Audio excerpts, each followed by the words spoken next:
নমস্কার বন্ধুরা, আমার এখনো মনে আছে। আর এই কারণেই মনে আছে কারণ সেই সময় আমার ক্লাসের পর যদি কোনো জিনিসকে ভীষণভাবে পছন্দ হয়ে থাকে তাহলে হলো সেই জিনিসটা। তখন রাস্তায় বেরোলে আমি দুটি কারণে বেরোতাম।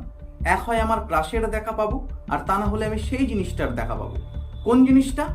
সেই জিনিসটা যে জিনিসটা 2014 কি 15 সালে আমার এলাকায়, এবার আমাকে যারা অপছন্দ করে তারা আমাকে কুকুর বলবে, কারণ এলাকা তো কুকুরদের হয় আর মানুষ সেই এলাকায় বাস করে। তো আমি যে কুকুরদের এলাকায় বাস করি সেই এলাকায় সর্বপ্রথম এই জিনিসটা দুটো এসেছিল, তিনটেও হতে পারে। সব যে আমাকেই জানতে হবে তার কি মানে? আবার আমি একটা জিনিসকেই দুবার দেখতে পারি, সামনে থেকে একবার, পেছন থেকে একবার। তিনবারও দেখতে পারি, সামনে থেকে একবার, পেছন থেকে একবার, আর সাইড থেকে একবার। আমি কখনো প্লেন চড়িনি বন্ধুরা, না হলে 4বার দেখতে পেতাম। সামনে থেকে একবার, পেছন থেকে একবার, সাইড থেকে একবার, আর ওপর থেকে একবার। তবে বর্তমান দিনে এর যা প্রকোপ বেড়ে চলেছে, হয়তো রাস্তাঘাটে কোনদিন নিচ থেকে দেখারও সুযোগ চলে আসতে পারে। আপনারা এখনো বুঝতে পারেননি বন্ধুরা আমি কোন জিনিসটা নিয়ে কথা বলছি। আমি কথা বলছি 2014 কি 15 সালে মার্কেটে আসা সেই সুন্দরী টোটোর কথা। হ্যাঁ বন্ধুরা, সেই টোটো গাড়ির কথা, যে গাড়ির সৌন্দর্যতায় মন কেড়েছিল সমস্ত পশ্চিমবঙ্গ তথা ভারতবাসীর। কিন্তু তার সাথে সাথে রাতের ঘুম উড়িয়ে নিয়েছিল সেই সময়কার কিছু ভ্যান এবং রিক্সা চালক, কাকু, জ্যাঠা, জেঠু এবং দাদুদের। কারণ খুব অল্প সময়ের মধ্যেই ভ্যান এবং রিক্সা চড়াপ্রিয় যাত্রীরা টোটো চড়তে শুরু করে দিয়েছিল। কেন? কারণ সবার ফার্স্ট যাত্রীরা দেখেছিল পেছন ঠেকানোর ভিন্নতা। ভ্যানে কাঠের উপরে বসতে হতো, কিন্তু টোটোতে উন্নত মানের গদি ছিল। আর শুধু উন্নত মানের গদি নয় বন্ধুরা, উন্নত মানের আরামদায়ক গদি। দ্বিতীয়ত মানুষ দেখেছিল ভ্যানে বসলে ভ্যান চালকের পিছন ধরতে হতো, মানে ভ্যান চালকের সিটের তলার অংশ। কিন্তু টোটোতে এমন ধরনের কোনো অসভ্যতামি ছিল না, ধরার জন্য আলাদা জায়গা ছিল। আমরা সবাই জানি বন্ধুরা, সেই সময় ভ্যানে পা ঝুলিয়ে বসতে অধিক মানুষের অসুবিধা হতো, কিন্তু টোটোতে পা রাখার জন্য উন্নত মানের আলাদা জায়গা থাকার জন্য টোটোকে মানুষ তার প্রথম পছন্দ হিসেবে বেছে নিয়েছিল। অন্যদিকে রিক্সাতে এইসব সুবিধা থাকা সত্ত্বেও রিক্সাকে কেন মানুষ তখন বাদ দিয়েছিল, এটা জানলে আপনারা খুব একটা বেশি অবাক হবেন না বন্ধুরা। কারণ আমরা সবাই জানি রিক্সার সর্বোচ্চ বহন ক্ষমতা ছিল 2 থেকে 2.5 জনের। সুতরাং বাড়ির পুচকে বড় হওয়ার সাথে সাথে তাকে বাড়িতে যেমন আলাদা ঘর দিতে হতো, বাইরে বেরোলেও গাড়িতে তাকে আলাদা সিট প্রোভাইড করতে হতো। এভাবেই মানুষ তার প্রয়োজনীয়তার সাথে সাথে প্রথমে রিক্সা, তারপর ভ্যান এবং তারপর টোটোকে মানুষ তার শরীরের বহনকারী হিসেবে বেছে নিয়েছিল। কিন্তু তখনও কিছু অল্প সংখ্যক মানুষ ভ্যান এবং রিক্সার জার্নিকে খুব সুইটেবল বলে মনে করত। আর তাদের বলতেও শোনা যেত যে সবাই যদি টোটো চড়ে তাহলে যারা ভ্যান বা রিক্সা চালায় সেই সমস্ত মানুষগুলোর চলবে কি করে। এদের জন্য বুকে ভালোবাসা জন্মানোর আগে শুনে নিন বন্ধুরা, এমন বার্তা দেওয়ার পর খুব অল্প সময়ের মধ্যেই এরা ভ্যান এবং রিক্সাকে বুড়ো আঙুল দেখিয়ে, মুখ বেঁকিয়ে টোটো চড়তে শুরু করে দিয়েছিল। এবং পরবর্তীকালে গিয়ে এক সমীক্ষায় দেখা গিয়েছিল, এবং যা দেখা গিয়েছে তা শুনলে আপনারা অবাক হয়ে যাবেন বন্ধুরা। কারণ এরা ভ্যান এবং রিক্সার অসহায়জনিত অবস্থা তখনই বুঝতে পারত যখন টোটো পেত না। এর থেকেই বোঝা যায় মানুষ জন্ম থেকেই সুবিধাবাদী। পৃথিবীতে প্রত্যেকটি মানুষ, শুধু আমি আপনি বলে নন, পৃথিবীতে প্রত্যেকটি মানুষের ন্যাচারাল হ্যাবিট হলো সে একজন সুবিধাভোগী। যখন যেদিকে সুবিধা পাবে তখন সেদিকে ঝুঁকে যাবে, তার হয়ে কথা বলবে। সরাসরি আক্রমণ করা ঠিক হবে না। তাই আমি এক কথায় বলছি বন্ধুরা, বর্তমান দিনে আপনি নেতাদের লক্ষ্য করবেন। গতকাল পর্যন্ত যে পার্টিকে খারাপ বলে এসছে, দেখবেন আজকে এসে তাকে ভালো বলছে।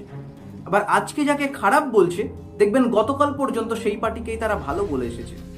বেশি অবাক হওয়ার দরকার নেই বন্ধুরা, কারণ আমরা হয়তো নেতা হতে পারিনি ঠিকই, কিন্তু ছোটবেলায় এর থেকে অনেক জঘন্য থেকে জঘন্যতম কাজ হয়তো আমরা করে এসেছি, যেগুলো হয়তো নেতারাও এখনো শিখে উঠতে পারেনি। আর আমি এটা হলপ করে বলতে পারি বন্ধুরা, মানিকে মাগে হিতে, মারাকে নোগা নেগো। ইয়েস, এটাও আর একটা অন্যতম কারণ ছিল সেই সময় মানুষের ভ্যান এবং রিক্সাকে ত্যাগ করার পিছনে। কারণ সেই সময় টোটোতে অত্যাধুনিক প্রযুক্তি দিয়ে বানানো খুব উন্নত মানের যাত্রীদের গান শোনানোর ব্যবস্থা ছিল। যে সাউন্ড সিস্টেম টক্কর নিয়েছিল সেই সময়কার ওমনি, ইকো, টাটা সুমো আরও অন্যান্য বড় বড় গাড়িদের সাউন্ড সিস্টেমের সাথে, যে সাউন্ড সিস্টেম যাত্রীদের কাঁপিয়েছিল বুক এবং নাড়াতে বাধ্য করেছিল বন্ধুরা মাথা। এইভাবেই টোটো সেই সময় তার উঠতি যৌবনের বাড়তি কিছু ফেসিলিটি দিয়ে ভ্যান এবং রিক্সার ঘটি বেঁকিয়ে দিয়েছিল, এবং তার সাথে সাথে বাস এবং অটোরও কিছুটা ঘটি কাত করে টোটো তার নতুন সাম্রাজ্য তথা রাজত্ব স্থাপন করতে সক্ষম হয় এবং যে জায়গাগুলোতে একটা সময় ভ্যান এবং রিক্সা দাপিয়ে এসে থেমে থাকতো বা যে জায়গাগুলোকে আমরা ভ্যান এবং রিক্সা স্ট্যান্ড নামে জানতাম, সেই জায়গাগুলোকেই পরবর্তী সময়ে এসে টোটো স্ট্যান্ড বলে ঘোষণা করে দেওয়া হলো এবং ধীরে ধীরে টোটো তার সাম্রাজ্য আরও বিস্তারের লক্ষ্যে 5 টাকার ভাড়া 10 টাকা করে দেয়, 10 টাকার ভাড়া 15 টাকা করে দেয়, 15 টাকার ভাড়া 20 টাকা করে দিয়ে সেই সময় মানুষের মুখ থেকে টোটো তার নিজের জন্য একটা ফেমাস ট্যাগলাইনও বার করে এনেছে। যাদের কিস্তি মেরে কথা বলা অভ্যাস ছিল তারা বলতো বাড়া টোটোতে উঠলেই 10 টাকা, আর যাদের কিস্তি মেরে কথা বলা অভ্যাস ছিল না তারা বলতো টোটোতে উঠলেই 10 টাকা। এই সময় থেকেই 10 টাকার মূল্য, দাম এবং গুরুত্ব কমানোর পিছনে সব থেকে বড় এবং লম্বা হাত ছিল এই টোটো। এবং মানুষের চোখে আঙুল দিয়ে দেখিয়ে দিয়েছিল যে টোটো কোনো লুলু লুলু লালা লালা জিনিস নয়, সে যথেষ্ট এক্সপেন্সিভ। কিন্তু কতটা এক্সপেন্সিভ একটা উদাহরণে আপনারা ভালোভাবে বুঝতে পারবেন বন্ধুরা, যে ট্রেন 40 কিলোমিটার পথ পাড়ি দেয় 15 টাকায়, সেখানে একটি টোটো 2 থেকে 3 কিলোমিটার পথ পাড়ি দেয় 20 টাকার বিনিময়ে। এবার অনেকেই অনেক কথা বলবে যে ট্রেনের যাত্রী সংখ্যা বা টোটোর যাত্রী সংখ্যা বা ক্যাপাসিটি তো এক নয়। এটা যেমন সত্যি, এই উদাহরণটাও অস্বীকার করার কিন্তু কোনো জায়গা নেই বন্ধুরা। কারণ টোটোকে আমি প্লেনের সাথে তুলনায়ও টেনে নিয়ে যেতে পারি। টোটোর চাকা আছে, প্লেনেও চাকা আছে। টোটোতে লাইট জ্বলে, প্লেনেও লাইট জ্বলে। টোটোতে ওঠার পর তারপর বসতে হয়, প্লেনেও ওঠার পর তারপর বসতে হয়। টোটো যাত্রী বহন করে, প্লেনও যাত্রী বহন করে। টোটো জল দিয়ে যায় না, প্লেনও জল দিয়ে যায় না। ঠিক এইভাবেই বড় বড় জিনিসের পাশে ঠেসে ঠুসে জায়গা করে নেয় টোটো।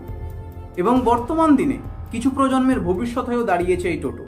প্রাচীন যুগে বাবারা তার ছেলেকে বলতো সে যদি পরীক্ষায় ফেল করে তাকে চায়ের দোকানে দিয়ে দেবে, কিন্তু বর্তমান সময়ে এসে বলে তাকে একটি টোটো কিনে দেবে। এর থেকেই বোঝা যায় মানুষের দৃষ্টিভঙ্গিও পাল্টাতে সাহায্য করেছে এই সংগ্রামী টোটো, এবং তার বা তাদের এই সংগ্রাম চলতি দিনে রাস্তায় নজিরবিহীনভাবে প্রভাব ফেলে রেখেছে। কোন যাত্রী কোন টোটোতে যাবে এই নিয়ে গন্ডগোল করা থেকে শুরু করে রাস্তায় জ্যাম করা পর্যন্ত সবটাই এখন তাদের হাতে।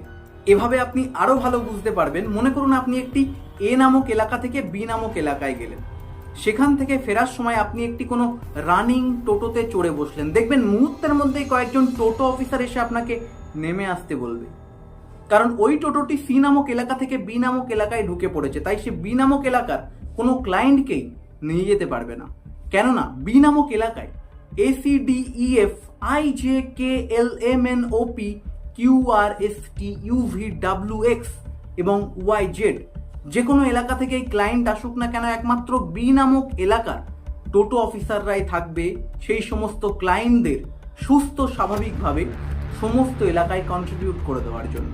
তবে টোটো রিজার্ভ করে গেলে এই সমস্যা কিছুটা এড়ানো যায়। অন্যথায় যদি গন্ডগোল হয় তাহলে এনজয় করুন এবং ভাবুন যে আপনাকে নিয়েও গন্ডগোল করার মতো লোক আছে এই পৃথিবীতে। তো বন্ধুরা, এন্ড অফ দ্য রেজাল্টে আমরা লক্ষ্য করতে পারি টোটোর দ্বারা অনুপ্রাণিত হয়ে মানুষ সাইকেলে প্রথম ব্যাটারি লাগাতে শুরু করেছিল এবং পরবর্তী সময়ে বাইক, 4 হুইলার এমনকি বাসও ব্যাটারি লাগিয়ে মার্কেটে আসতে শুরু করে। এবং সেই সময় টোটোর ইকো ফ্রেন্ডলির জন্য যে দুটো জিনিসকে মানুষ সবার প্রথমে ত্যাগ দিয়েছিল, ভ্যান এবং রিক্সা, তাদের মধ্যে থেকে ভ্যান পুরনো সব কিছু মাথায় রেখে ব্যাটারি লাগিয়ে মার্কেটে প্রতিশোধ নিতে ফিরে আসে। কিন্তু রিক্সা বন্ধুরা, সে কারোর দ্বারা অনুপ্রাণিত হয়নি। তাকে মানুষ প্রথমে যে অবস্থাতে দেখেছিল এবং শেষ পর্যন্ত সেই অবস্থাতেই সে মার্কেট থেকে সম্পূর্ণভাবে হারিয়ে যায়। এবং সে এই কারণেই ফিরে আসতে পারেনি, কারণ যার দ্বারা সে অবহেলিত হয়েছিল তার দ্বারা সে অনুপ্রাণিত হতে পারেনি। এবং ভিডিও শেষ করার আগে আমি একটাই কথা বলতে চাই বন্ধুরা, আমার এলাকায় # এগিয়ে টোটো।